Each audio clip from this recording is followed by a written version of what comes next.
Hey everyone, Jack Boyles with Steam Engines USA, and so we are now home. This is part 2 of the 1952 riveted boiler Jensen 50, and so we're going to clean up the flywheel, get it all lubed up, governor,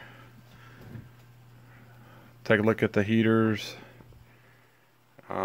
take these items off the board and clean the board up. So first thing I'm going to do, I'll unplug these. I'm taking that screw out. I'm going to take the rest of these screws out, remove this so we can get a closer look under there.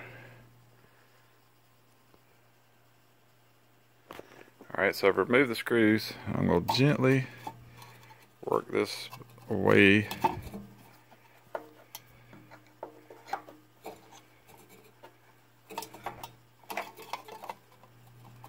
And you can see the heaters there. That one's loose. It's actually wanting to pull away. The one on the right is not. So sit tight. Let me get 2 hands on this and we'll see if we can work those heaters out. Alright, so this is a porcelain heater, and I'm just slowly working it back and forth, just very, very, very gently. I do not want that to break. And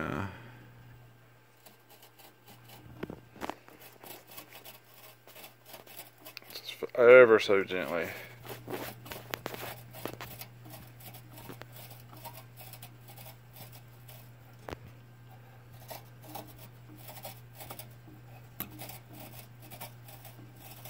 So I'm going to keep working at it and we'll come back in just a few minutes.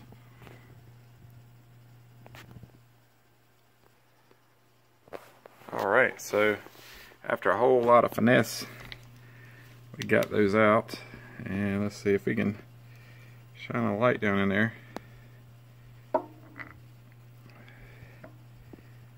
They look really good, the inside of them.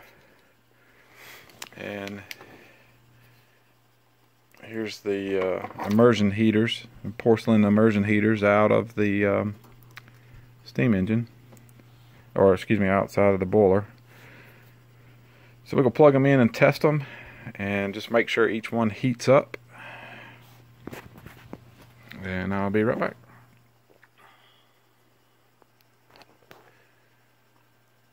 Alright, so good news is both of these heaters are working perfectly.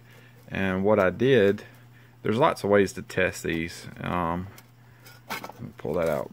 But what I ended up doing is using the variac and turning it down to about 60 watts, plugging them in, cutting my power on, and then slowly turning my wattage up.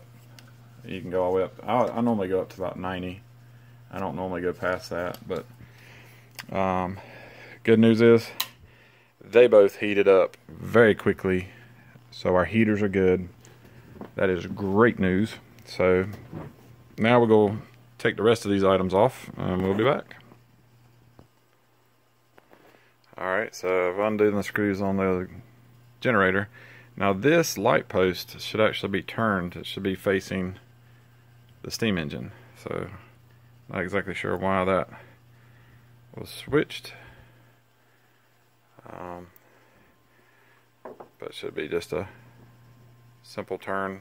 So you can see that all that dirt, we're going to clean all this up. So that one's down, we're going to take this off, and those 2 pieces. Alright, so taking the whistle off, we loosened the dome chest, the dome cap, and we removed the steam line, throttle control, and the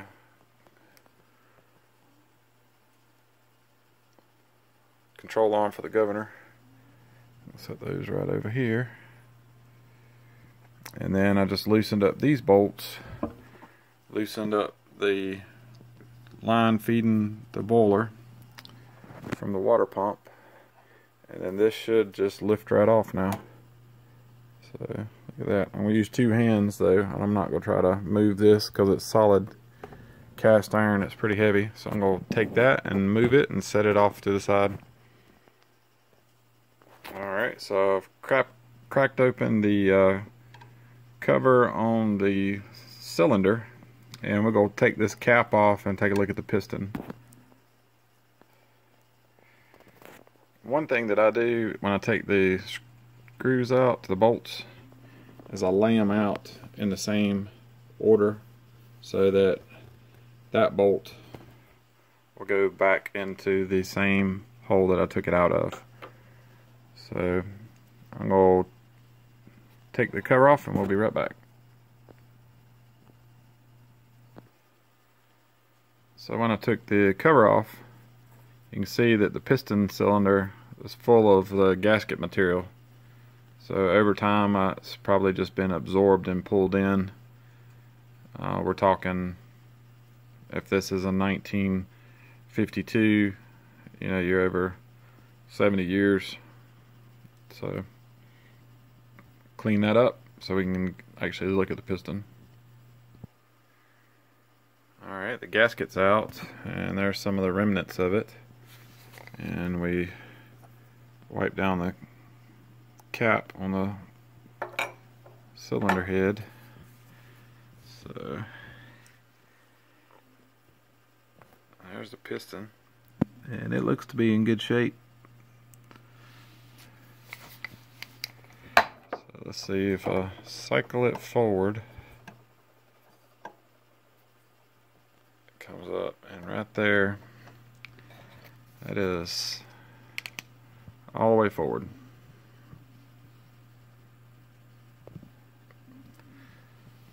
So we're going to put some, spray some lubricant in there and see if we can get it to move a little bit freer. Alright, so I put some WD-40 in the cylinder head, inside the cross section, crosshead, up inside of the steam chest, all the connecting points, drive shaft, the oilers, fuel, water pump, and if you remember earlier when I got it out of the box, I tried to spin it and it just did not want to spin. So let's take a look at it now. Oh, look at that.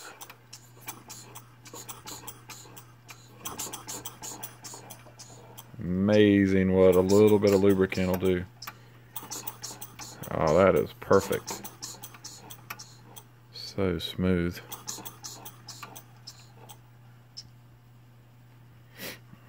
Beautiful.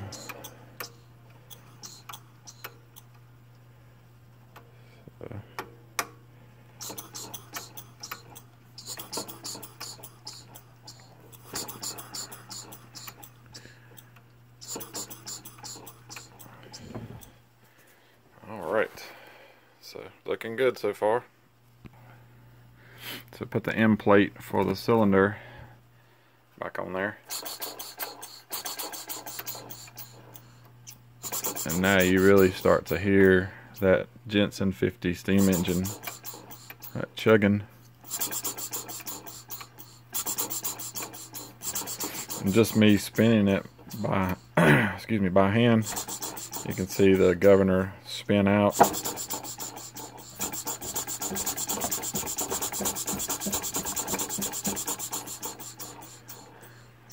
looking good. Now this will just need a really good cleaning. Alright, so I had a pretty good time with this gauge.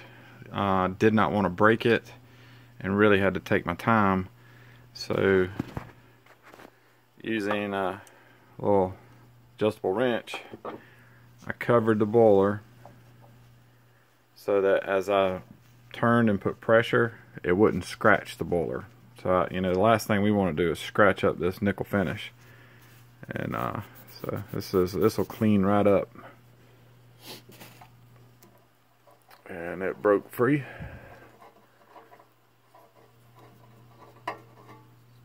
And there you go. It's a really nice looking gauge. Set that over here. So now we got the boiler. So we got the boiler loose. And look at that wood. Pretty wood. And nice looking boiler. Good old Jensen 50.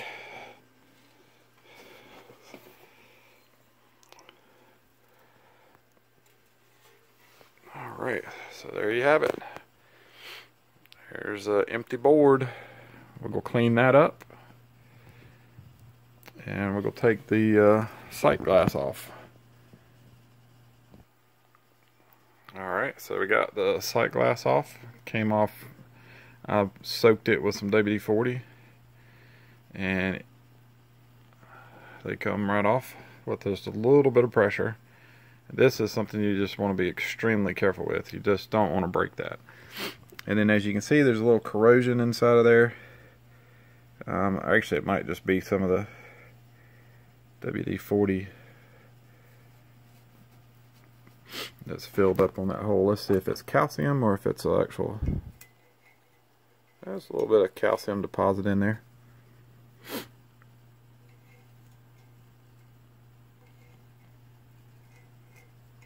So I'm going to flush this boiler out. And look at that, that stuff will just come right off.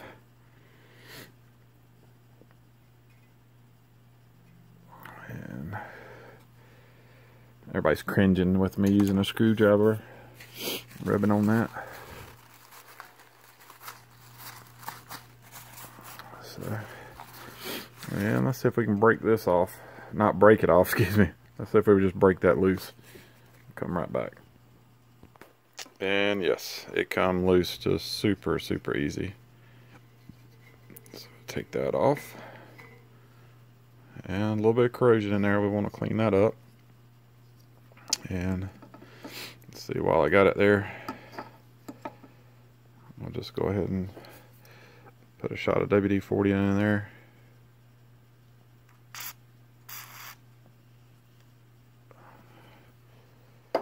Stuff, I'll start breaking it up, letting it soak. So there we have a stripped down boiler, and then we're going to unscrew these straps, the boiler straps, and take that boiler loose from the base. Alright, so now we've got little nuts for the straps loose, and the boiler just lifted right out. So what I'll do now, and I'm going to end the video here. So we've got it dismantled, taking great care to get everything removed, and we'll start polishing, cleaning. Right now I don't think I'm going to even paint anything. This would be the time when most folks would restore this engine. They would refinish the base, the wood base, paint the firebox, the smokestack. Some may even paint the engine base, generator, polish and clean all of the nickel plated brass and tubing, polish the boiler, and then reassemble. So if you're still with me so far, in the comment section, you know, tell me what you think. Should I just completely restore this one, or should I just clean it, polish the boiler, the nickel, what's there, and reassemble? I love this original decal here. So you tell me what you think. I think if it's up to me, I'm probably not going to restore this at all. I'm just going to do a really good cleaning job. Get the boiler nice and shiny. Carefully put the heaters, the immersion heaters, back in. And then get some gasket material. Put some new gaskets. And then reassemble it, and then next we'll be running it. So, from High Point, North Carolina, Steam Engines USA, thanks for watching the dismantle on this 1952 Jensen Model 50. So, super excited to have this as part of the collection here at Steam Engines USA. So thanks for watching. Hit thumbs up and subscribe. Have a great day.